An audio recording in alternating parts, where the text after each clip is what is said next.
Hoje a nossa aula é de matemática. Vamos à nossa introdução. O livro é o complementar de matemática e os nossos tópicos para revisão são números no cotidiano, ordem crescente e decrescente, números pares e ímpares, dezenas e unidades, número decimal e números ordinais. As páginas são 53, 60, 62, 63, 66, 67, 70, 75 e 79. Vamos agora relembrar com o nosso primeiro tópico, os números no cotidiano. Os números estão presentes por toda parte, presentes no cotidiano das pessoas. Você utiliza os números para contar, resolver situações, problema, identificar um espaço, saber as horas, não é verdade? Todos os dias, em diferentes momentos e situações vivenciadas, os números eles estão presentes na nossa vida. Observe os exemplos. A Juju, eu tenho 8 anos, né? O 8 representa a sua idade. O Rodolfo, pode me ligar, meu número é 32, 33, 45, 69. Está representando o seu contato, o número do seu telefone. E a Clô, comprei 2 bolsas. 2 está representando a quantidade de bolsas que ela comprou, ok? Assim como os outros exemplos. 60 quilômetros está representando o quê? A quilometragem, né, que os carros devem fazer nas vias, né, nas ruas, que representa as placas de trânsito. Assim como o código de barra. Todos os produtos que compramos, existe esse código de barra, que são esses números que é para identificar cada um, ok? Assim como as casas. Cada casa tem o seu respectivo número de identificação. Agora vamos relembrar o assunto ordem crescente e decrescente. Os números são organizados de forma sequencial. Assim, eles podem se organizar do menor para o maior em ordem crescente ou do maior para o menor em ordem decrescente. Exemplo disso, vamos ver o que o Arthur nos está dizendo. Os números das casas da minha rua estão em ordem crescente. Observem aí as casas, os números das casas. Se está em ordem crescente, então eu tenho uma ordem do menor para o maior. Eu vou subir 83, 89, 95. Mas se fosse ao contrário, se fosse decrescente, aí nesse caso inverteria, já seria do maior para o menor. Então seria como 95, 89 e 83, ok? Vamos relembrar novamente. Ordem crescente vai do menor para o maior e ordem decrescente é do maior para o menor. E agora vamos relembrar os números pares e ímpares. Quando formamos agrupamentos de 2 em 2 e não sobrar nenhum par, então temos uma quantidade par. Quando formarmos agrupamentos de 2 em 2 e sobrar par, então temos uma quantidade ímpar. Vamos relembrar quais são os números pares e ímpares. Os números pares são 2, 4, 6, 8 e ainda tem o 0. Todos os números que terminam com esses algarismos, 2, 4, 6, 8, também são pares, como 12, 24, 36 e 58. E todo número terminado em 0 também são pares, 10, 20, 30, 40.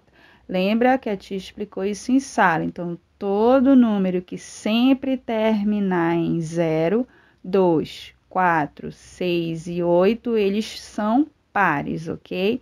Agora vamos relembrar os números ímpares. 1, 3, 5, 7 e 9.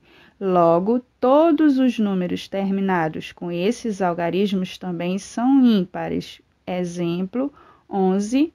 Não terminou no número 1, então é ímpar. 23, não terminou com o número 3, é ímpar. 35, não terminou com o número 5, é ímpar. 47, não terminou com o 7, é ímpar. 59, não terminou com o 9, é ímpar, ok? Então, só relembrando, quais são os números pares? 2, 4, 6, 8 e o 0. E os números ímpares, 1, 3, 5, 7, 9. Agora vamos relembrar dezenas e unidades. Os números são organizados em posições. As unidades são os algarismos de 0 a 10, já as dezenas são formadas por um conjunto de 10 unidades. Com isso, a posição das unidades é ocupada por algarismos até 9, e das dezenas por números de 10 em diante. Observem essa imagem ao lado, representando o número 13. Se eu estou representando o número 13, então eu tenho uma dezena e 3 unidades, ok? O número 13 é formado por 2 algarismos e cada um representa uma ordem. Aí a primeira ordem são das unidades, que nesse caso é 3, e a segunda ordem, dezena, que é uma dezena, ok? Aí, só lembrando que vocês vão representar, né, o número 13 no quadro de valor posicional, na casa da unidade e na casa da dezena. Sistema de numeração decimal, ok? O sistema de numeração que utilizamos é o decimal. Esse sistema tem como base o número 10. Ele também pode ser chamado de indo-árabe, ok? Vamos ver o que o Tiago nos está dizendo. O sistema de numeração é decimal e posicional também, pois os números têm a sua posição, ok?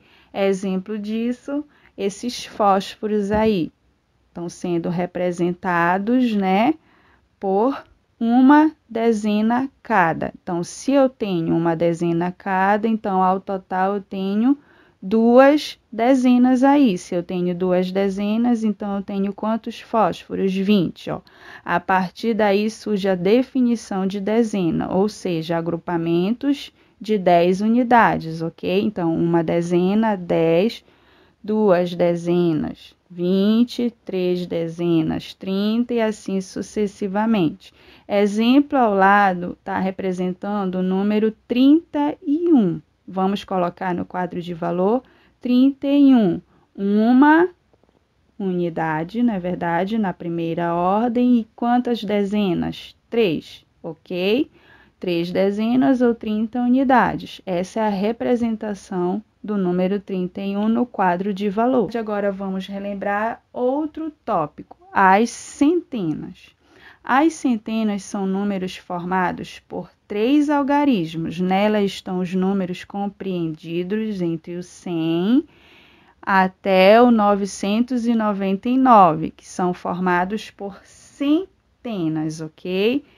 Observe a imagem ao lado, ó. Uma centena corresponde a 100 unidades ou 10 dezenas, ok?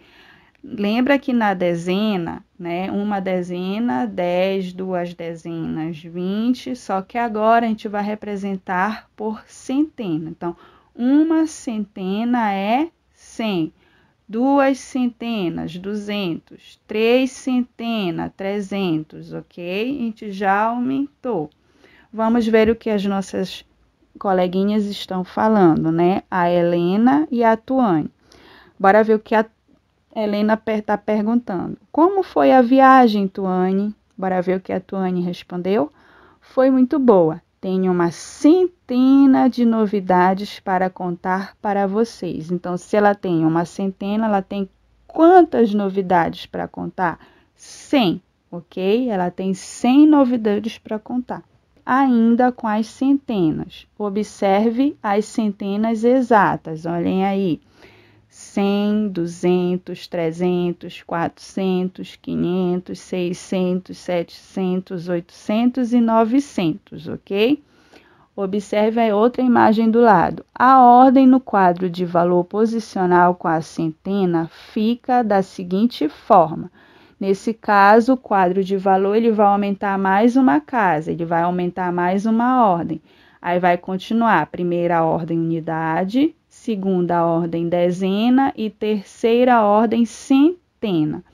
Veja como o número 236 ficou posicionado. Vamos colocar, então vai ser como 2 centenas, né, que é de 200, 3 dezenas e 6 unidades. Temos, portanto, no quadro o número 236, que são, ó, 2 centenas, 3 dezenas e 6 unidades. Se a gente for colocar na soma, na adição, ficaria assim: 200 mais 30 mais 6, que é igual a 236, ok?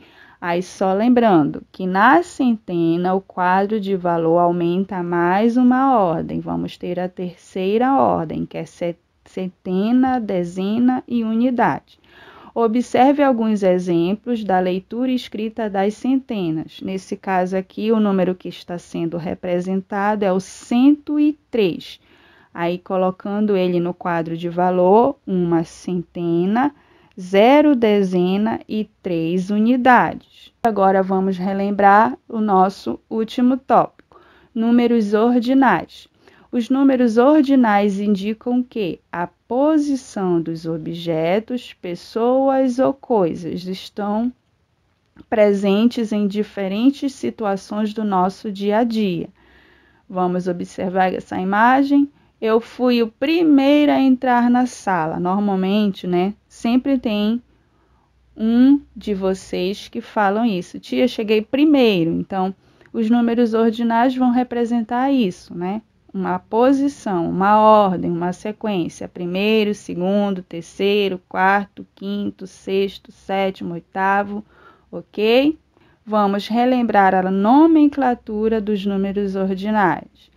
11º, 12º, 13º, 14º, 15º, 16º, 17º, 18º, 19º. Aí vem 20º, 30º, 40º, 50º, 60º, 70º, 80º, 90º e o 100º. Então, aqui é só para relembrarmos a nomenclatura dos números ordinais.